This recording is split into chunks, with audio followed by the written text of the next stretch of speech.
You probably know by now I've been investing in HMOs for 10, in fact 11 years. I bought my first property in 2009. I actually borrowed 30,000 off my dad. That wasn't an easy thing to do. I hadn't got the experience of buying anything at all. I lived several hundred miles away from where the property was that I was proposing to buy, and 30,000 quid was still a lot of money, and certainly was to my dad as well.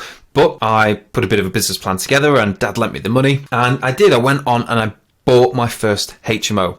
So overcoming so many beliefs at that stage was really, really important to do. If I hadn't genuinely believed in my ability to make it work, to buy a house, to turn it into a HMO, to understand the rules, to make sure that it worked and functioned properly as a HMO, to make sure or to believe that it would work in terms of the competition that was already there. There are so many reasons that I could have led myself to believe that I couldn't do it, yet I still was able to convince myself that I could do it. So many limiting beliefs there that I had to overcome. I bought my second property in 2010. I had initially paid back that 30,000 that I borrowed. I worked and saved really hard and paid it back, but then borrowed some more and repeated the process. But there were still limiting beliefs at that point as well. One of the limiting beliefs I had at that point was whether or not what I was actually doing, what I was actually creating, was going to be successful long term. That wasn't necessarily something I was thinking about initially, but certainly afterwards it was. Once I had a property and I had to go through the motions of managing it, filling it with tenants, jumping through the hoops of how to actually look after tenants and get all the things right from a legal point of view, I learned a lot very, very quickly. And of course, I started to think about whether or not this was a viable option for me long term. I lived in Cornwall at the time, and this property was in the East Midlands, and the second property was in the East Midlands, so it was about 350 miles away, so it was so far. And again, there were so many reasons why I could have not bought that second property. There were so many reasons why I could have said, I don't quite think that I'm capable of doing it. But I pushed and I overcame those objections. In 2011, a couple of years on, I was still living in Cornwall, had my first couple of HMOs up and running and they were going well. But in 2011, I started my first company. And it was actually a physio company. I started it with somebody else. And it was a total disaster. It was useless. I lost money. I lost a lot of time. It was quite stressful. And I did learn a huge amount from it. But again, there were lots of limiting beliefs that I had to overcome there. I had no idea how to actually build a business and run a business. And it was quite different to actually buying a property. I'd kind of learnt a little bit there, but this was totally different. So again, starting my first company, I had to overcome a load of limiting beliefs. It turned out actually that some of those limiting beliefs were accurate. I didn't have some of the skills and experience in that particular industry, and for a number of reasons, it did fail. So in 2012, I bought myself another property, but in fact, the biggest limiting belief that I overcame at that time was transitioning from being employed in the health service, I was a physio at the time, to being self-employed.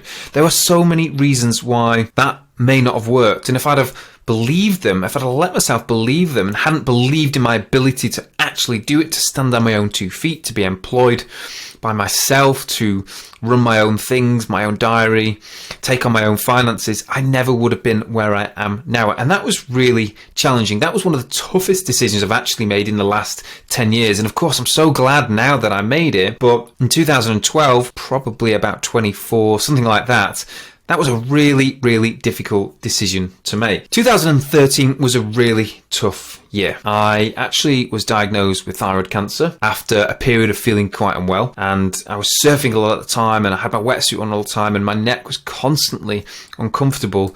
And after a prolonged period of going to the doctors and asking for advice, turned out that I did have a thyroid cancer. And actually, at that time, as a self-employed physio, I was working in a number of GP practices. I was kind of leading the clinics in a number of GP practices. And one of those GP practices was my doctor's surgery. And so going and having these conversations and nagging about symptoms that I thought I was having with my colleagues, they're essentially my colleagues, was quite tough. These were people that I was friendly with, and the consensus was that, there's nothing serious, it's just stress. And the more I went, the more I was told it was stress. And then, of course, the more I believed it was stress. And it was really tough at that time to convince people to listen to me. And it was a limiting belief that I had to overcome. I had to make people believe that I was serious. And although the news wasn't good news, of course, I'm glad I did it now. Thankfully, I'm absolutely fine now. I had some treatment, and I think I was 25 at that time. And I'm absolutely fine now. But I learned a huge amount from that experience. experience. And in the process, this dragged on about 6 months, but in the process actually of being told that I had this, I had got myself so wound up about the fact that I was potentially stressed and that these symptoms were just stress that I actually left physio altogether. I decided, you know what, I was going to have a break from physio because it was really the only thing that I could put my finger on that might be a cause of stress, and anxiety. So I actually left my job, handed all my notices in, cleared my diaries. I actually left my home in Cornwall, so I gave notice and handed the property back, and I was living temporarily with someone. And I also booked a trip to go to Canada. I was going to go and take a break, live in Canada in the mountains, which is one of my favourite places to be. I was just going to take a break for 6 months. So I'd actually arranged all of this stuff. And just before I was going, I went back into the surgery one more time. I said, look, if this is just stress, then I just need a scan. Just give me a scan because I think it's the only thing that's actually going to chill me out. And anyway, they did. I got one quite quickly because they knew I was going to Canada, and I was in the room that day getting this scan and immediately knew something wasn't quite right.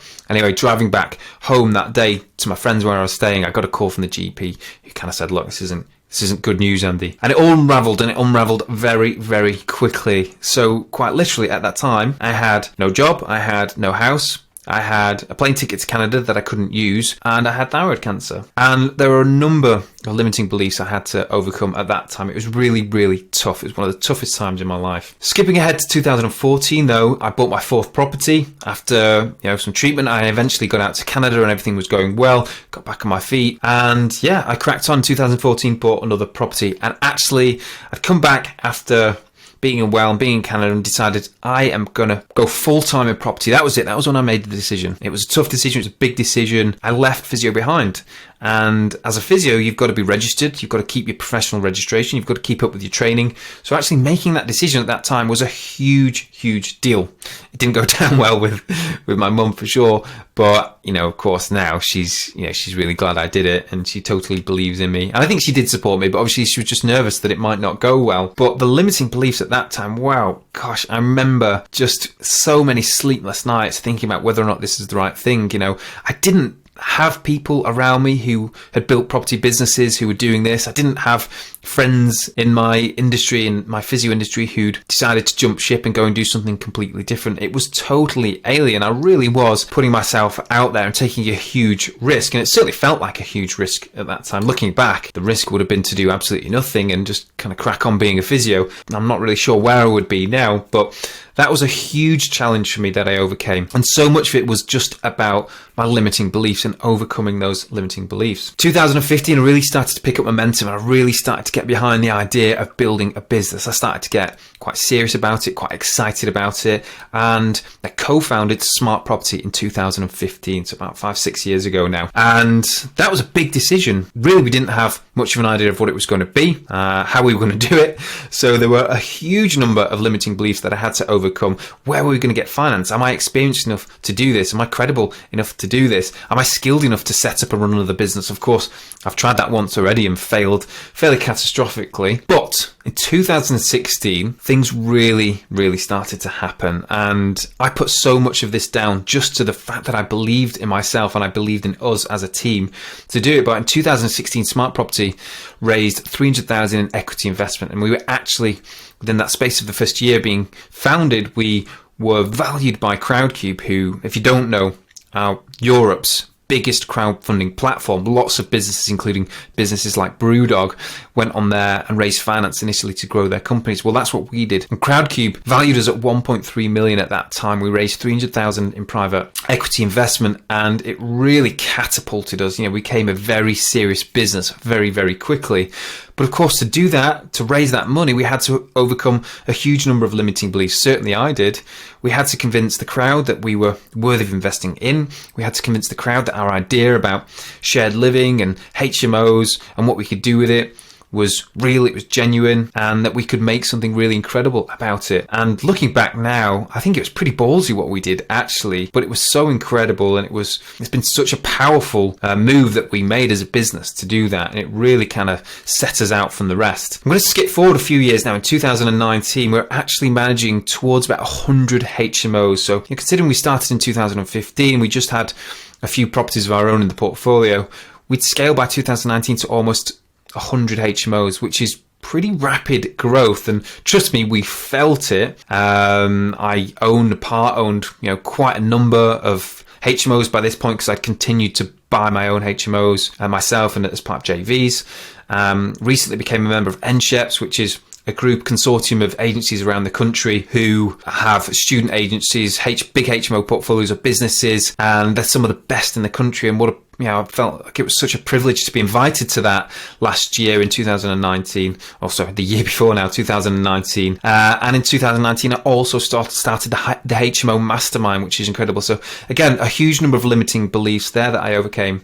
And in 2020, wow, coronavirus was huge. And early in the year, in March time, I really did have genuine anxieties about what the impact was going to be, and I had to overcome a number of limiting beliefs about what could happen, about what we were capable of doing. And at the same time I started the HMO, I continued to grow the HMO Mastermind, I started the HMO Podcast, and started to put the groundwork in for the HMO roadmap, which I know you don't know too much about just yet, but you will do soon. Is a huge project and a real test, really pushed me out of my comfort zone. So I mean, there we go, that's like the last 10 years for me in business, really. But every single step there were so many limiting beliefs to overcome.